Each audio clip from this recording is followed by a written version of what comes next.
ফিলিস্তিনের গাজা উপত্যকার জন্য বোর্ড অফ পিস গঠন করেছেন মার্কিন প্রেসিডেন্ট ডোনাল্ড ট্রাম্প। নিজের সামাজিক যোগাযোগ মাধ্যম ট্রুথ সোশ্যালের এক পোস্টে ট্রাম্প জানিয়েছেন 15 সদস্যের এই বোর্ডের হাতে থাকবে যুদ্ধ পরবর্তী গাজার শাসনভার।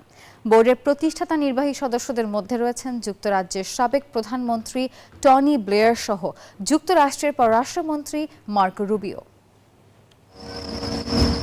ঘন মেঘ নয়, ইসরায়েলি ক্ষেপণাস্ত্রের সাদা ধোঁয়ায় ছেয়ে গাজার আকাশ।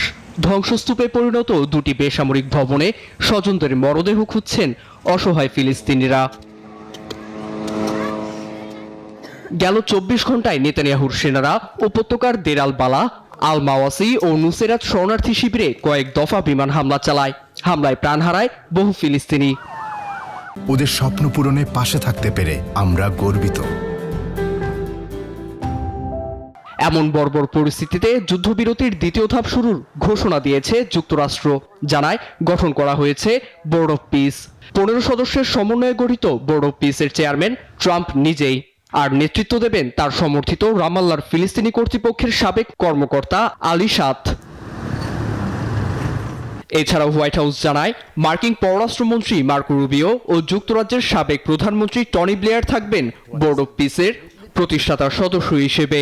আর নির্বাহী পরিষদের দায়িত্বে থাকবেন মধ্যপ্রাচ্য বিষয়ক দূত স্টিভ উইটকফ, প্রেসিডেন্ট ট্রাম্পের জামাতা জেরেড কুশনার, বিশ্ব ব্যাংকের প্রেসিডেন্ট অজয় ভাঙ্গা ও মার্কিন জাতীয় নিরাপত্তা উপদেষ্টা রবার্ট গেব্রিয়েল, যারা গাজার স্থিতিশীলতা ও দীর্ঘমেয়াদী সাফল্যের লক্ষ্যে নেওয়া পদক্ষেপগুলো পর্যবেক্ষণ করবেন।